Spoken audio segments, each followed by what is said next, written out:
Oiê, eu tô aqui para apresentar o terceiro vídeo do terceiro módulo do projeto Gaia Nefilibata, a filosofia em território virtual.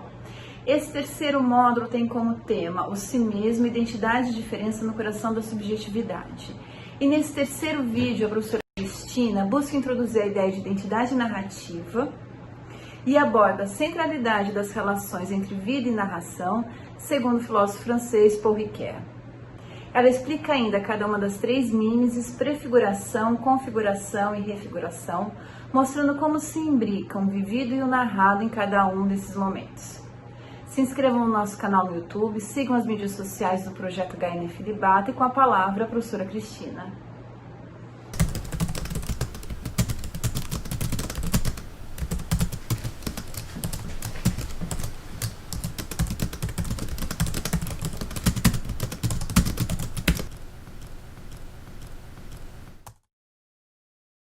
Olá, boa tarde a todas e a todos. Então, hoje nós vamos apresentar para vocês o terceiro vídeo desse módulo, né? O título desse terceiro vídeo é a identidade narrativa, e eu vou tratar basicamente de um tópico que é uma das grandes contribuições que o Si Mesmo Como o Outro trouxe para o problema da identidade pessoal, né? Na verdade, a identidade narrativa é a proposta que o Ricoeur oferece que seja uma alternativa àquelas teorias que a gente apresentou no vídeo passado, né? Do Locke, do Hume, por exemplo, e de tantos outros teóricos que tentaram pensar essa dificuldade teórica, né, de explicar como que a gente permanece o mesmo, né, apesar das mudanças, né. É a partir dessa noção de identidade narrativa que o Ricoeur vai se aprofundar na dialética prática, né, entre os dois tipos de identidade que a gente abordou, né, a mesmidade e a ipseidade. E é através dessa noção de identidade narrativa que nós aqui vamos nos aproximar um pouco melhor do recorte que a gente está fazendo na leitura dessa grande obra, né? Ou seja, a partir dela eu quero tentar mostrar a inovação que o Ricoeur trouxe no tratamento daquela relação entre a identidade e a diferença no coração da subjetividade, né? Que é o título do módulo, né? Então hoje eu pretendo me aproximar um pouco melhor dessa instigante, né, interessante relação que ele estabelece, né. Bom, duas considerações preliminares, elas são importantes que a gente faça antes de entrar propriamente na conceituação do que é a identidade narrativa, né. Primeira consideração, apesar da gente estar aqui fazendo uma homenagem ao Si Mesmo Como o Outro, é importante notar, né, observar que o conceito de identidade narrativa, ele surgiu um pouco antes, na obra anterior, que é uma trilogia, né, três tomos do Tempo e Narrativa, né. Então, 1983, 84 e 85, o Ricoeur publicou essa grande obra, né. E é lá que surge o conceito de identidade narrativa, de modo que o Si Mesmo Como o Outro, ele traria um prolongamento dessa discussão que já tinha sido iniciada, né, pelo menos 5 anos antes, né. Eu vou ler aqui uma pequena citação, né, do que está precisamente no tomo 3, né, do Tempo e Narrativa, né. Ele diz o seguinte: diferentemente da identidade abstrata do mesmo, a identidade narrativa, constitutiva da ipseidade, pode incluir a mudança, a mutabilidade na coesão de uma vida. Então aqui a gente já começa a se aproximar um pouco, muito pouco ainda, né, da explicação do que seria conjugar identidade e diferença para entender a subjetividade, né. Essa é a primeira consideração preliminar, né. Tem ainda uma segunda consideração que é preciso fazer, que é a seguinte: esse conceito de identidade narrativa, ele vai ser fundamental para o que se configurou chamar de pequena ética do Ricoeur, né. Esse apelido carinhoso, né, pequena ética, o próprio Ricoeur acatou, né, ele se refere ao conjunto de 3 estudos do Si Mesmo Como o Outro, que é o 7º, o 8º e o 9º, né. Então, quando a gente vai falar deles conjuntamente, a gente fala pequena ética, né. A gente não vai tratar da pequena ética aqui hoje, a gente vai tratar do 6º estudo, né, que antecede a apresentação da pequena ética, né. Então, essa segunda consideração é só para frisar, né, que muito embora, né, para fins explicativos, eu vá focar aqui na importância desse conceito de identidade narrativa para um problema específico da subjetividade, porque o recorte que eu trouxe aqui é o da identidade da diferença, né, é importante a gente ter em mente que o alcance desse conceito é bem maior, né, a diferença ou a alteridade, se quisermos, né, no Ricoeur, ela vai ter um escopo muito amplo, né, então quando a gente fala de diferença, ele vai estar se referindo a essa alteridade constitutiva, que eu vou tratar aqui, né, mas também a essa alteridade da humanidade inteira, no final das contas, né, mas o nosso recorte vai ser a partir do sexto estudo, né.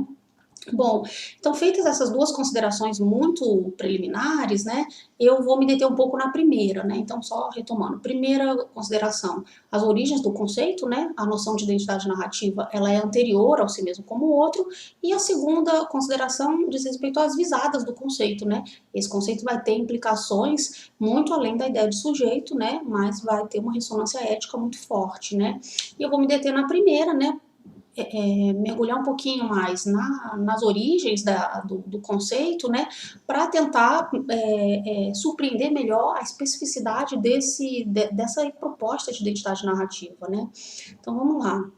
Bom, a noção de identidade narrativa, ela vai responder a uma antiga preocupação do Paul Ricoeur, né. Eu estou falando aqui especificamente da ligação entre vida e narração. O Ricoeur, como muitos sabem, ele teve uma formação muito ampla, né? Então ele transitou tanto pela filosofia continental como pela filosofia analítica, né? Ele meditou profundamente, por exemplo, né, sobre aspectos do existencialismo, né? Então, no caso, não no existencialismo do Sartre, mas aquele mais cristão do Karl Jaspers, né? Ele também foi influenciado pela fenomenologia do Husserl, né? Um outro traço aí desse percurso dele, né? A partir da década de 1980, ele passou a ministrar cursos nos Estados Unidos, né?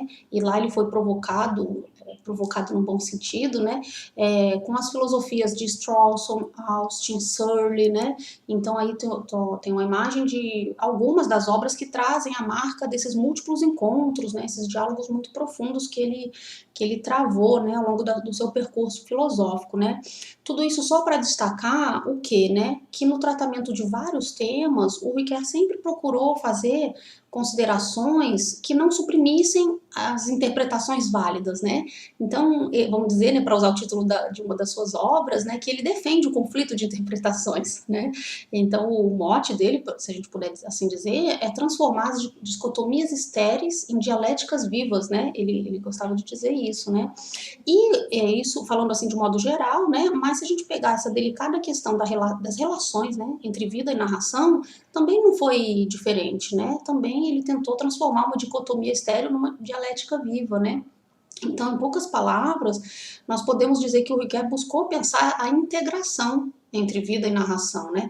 E não reduzir uma à outra como se elas fossem instâncias separadas, né? Essa separação ela é possível, mas somente no nível da análise, da reflexão, né? No nível prático, vida e narração estariam ali mutuamente implicadas, né? Então, como que ele fez para tentar substituir aí a dicotomia estéril por uma dialética viva em se tratando do tema da vida e da narração, né? Primeira coisa, ele propôs, né? Não são instâncias que estão justapostas, né? Se a gente não quiser falar em vida e narração, a gente pode falar também em existência e linguagem, né? Se quiser usar uma terminologia mais abrangente, né? Então, se elas não estão justapostas, né? Então, uma em cima da outra, na verdade elas estão imbricadas, né? Elas vão se constituindo mutuamente e de um modo dinâmico, né? Para o Ricoeur, você não pode falar de uma existência antes da possibilidade da linguagem, né? E também, por outro lado, você também não é possível pensar uma linguagem abstrata que não tenha uma ressonância nenhuma ressonância na vida, na existência, né? Tem uma obra, né, um artigo, na verdade, que o Ricoeur escreveu em 1986, que é no mesmo ano em que ele ministrou as conferências na Escócia, né, as famosas Gifford Lectures, né, que resultaram na obra O Si Mesmo Como Outro, né. Então, em 86, ele estava dando essas conferências que iam resultar em 1990 no livro, e ele também escreveu um artigo que ajuda muito a esclarecer a maneira como ele compreendia esse imbricamento, né, entre vida e narração. O artigo se chama A Vida, uma narrativa em busca de narrador. E eu vou ler o primeiro parágrafo só para tentar surpreender essa ideia do que ele estava pensando, né? Diz o seguinte, que a vida tem a ver com a narração foi sempre conhecido e dito. Falamos da história de uma vida para caracterizar o entremeio entre nascimento e morte. E, todavia, essa assimilação da vida a uma história não é evidente. É até uma ideia banal, que é preciso primeiramente submeter a uma dúvida crítica. Essa dúvida é a obra de todo o saber adquirido há alguns decênios no tocante à narrativa e à atividade narrativa. Saber que parece distanciar a narrativa da vida vivida e confiná-la na região da ficção, né? Que é justamente o que ele quer aí subverter, né? Vamos primeiramente atravessar essa zona crítica com o intuito de repensar diferentemente essa relação, né? Então ele não quer essa distância, ele quer a aproximação, né, entre a narrativa e a vida vivida, né? Pensar no intuito de repensar diferentemente essa relação demasiado rudimentar e demasiado direta entre história e vida, de tal maneira que a ficção contribua para fazer da vida, no sentido biológico da palavra, uma vida humana.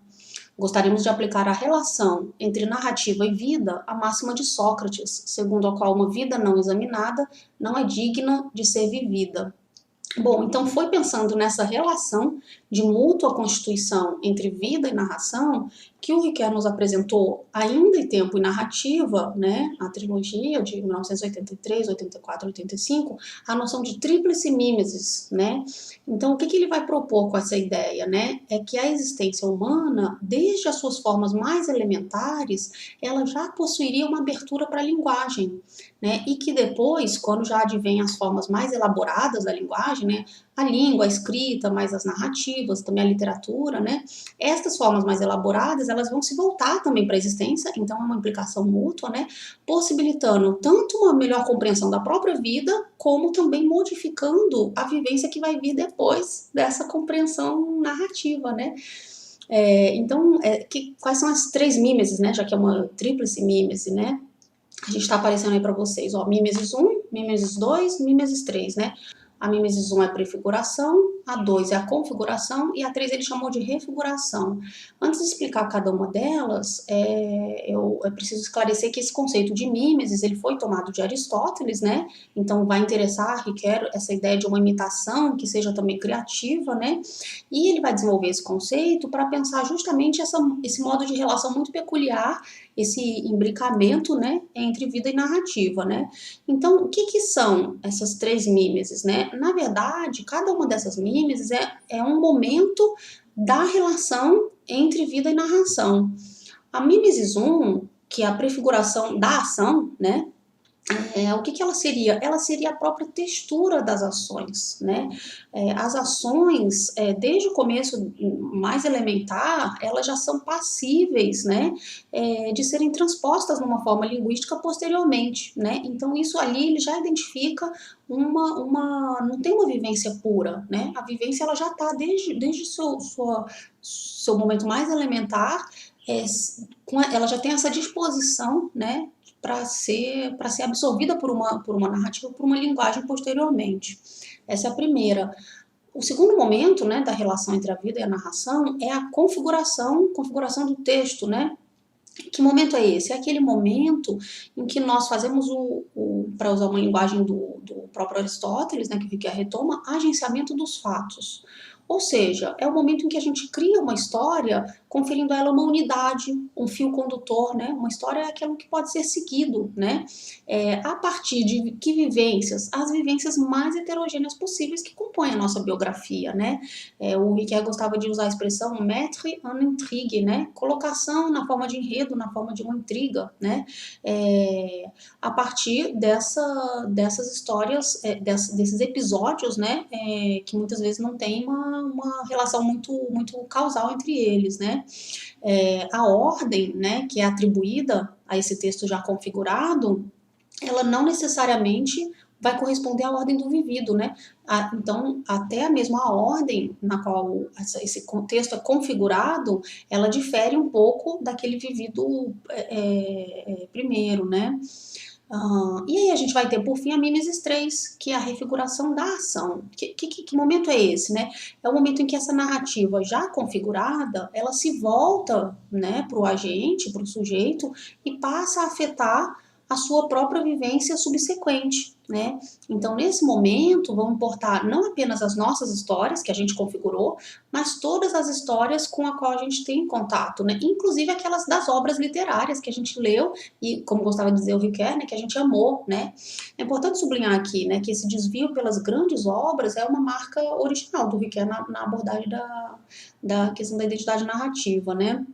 Então, a identidade narrativa, ela advém do jogo dessas três mimeses, né? Então, por isso, a gente faz esse recuo aí rápido por tempo e narrativa, né? Isso significa que nós não chegamos a conhecer o nosso eu diretamente. É sempre por meio dessas mediações, né? Dessas histórias narradas que a gente configura, né? E também das histórias alheias que a gente conheceu e que a gente escolheu como modelo, né? Que a gente decidiu adotar como modelo para as nossas vivências ulteriores, né? Então, além da mediação, tem também um outro ponto, né, que essa noção de identidade narrativa traz, que a nossa identidade, ela sempre vai ter um caráter interpretativo que é inexorável, não tem como a gente fugir, né? Por quê? Porque quando a gente vai compor uma história de nós mesmos, né, segundo momento da mimesis, a configuração, tem ali uma certa inteligência narrativa, né, a expressão é do Ricoeur, que vai fazer com que a gente escolha alguns episódios, outros a gente deixa de lado, alguns a gente vai destacar mais, outros a gente vai exaltar menos, né? A gente também vai colocar ali por meio dessa inteligência narrativa, né, estabelecer alguns encadeamentos lógico-causais que a gente vai acrescentando, né, que não estavam ali nos episódios mesmos, né? O Ricoeur usa uma expressão que ele vai dizer: nós transformamos o acaso em destino, né? Quando a gente vai criar uma narrativa de vida, né, no momento da configuração, né? Então, um evento que seria um evento isolado, ele pode ser o ponto de partida para você contar toda uma história da sua vida, né? Então, com essa identidade dinâmica, né, que é a identidade narrativa, que o Ricoeur propõe que a gente olhe o problema da identidade pessoal. É a partir dessa noção que ele vai fazer essa proposta, né? Se a gente instalar agora a noção de identidade narrativa sobre o pano de fundo da relação entre mesmidade e pseidade, aquela que a gente apresentou no vídeo anterior, né, já para finalizar, a gente vai ter aí um encontro dessas duas formas de permanência, como vocês podem ver nessa citação que está sendo colocada aqui de importantes comentadores do Ricoeur, né? Assim, quando a gente pergunta quem sou eu, a resposta vai se dar na forma de alguma coisa como: eu sou a pessoa que construiu esta narrativa, né? Isto é, a pessoa que operou a prefiguração, a configuração e a refiguração de tal e tal forma, né? Quem eu sou? Eu sou a pessoa que deu tal e tal sentido às minhas vivências, que são sempre muito heterogêneas. Obrigada.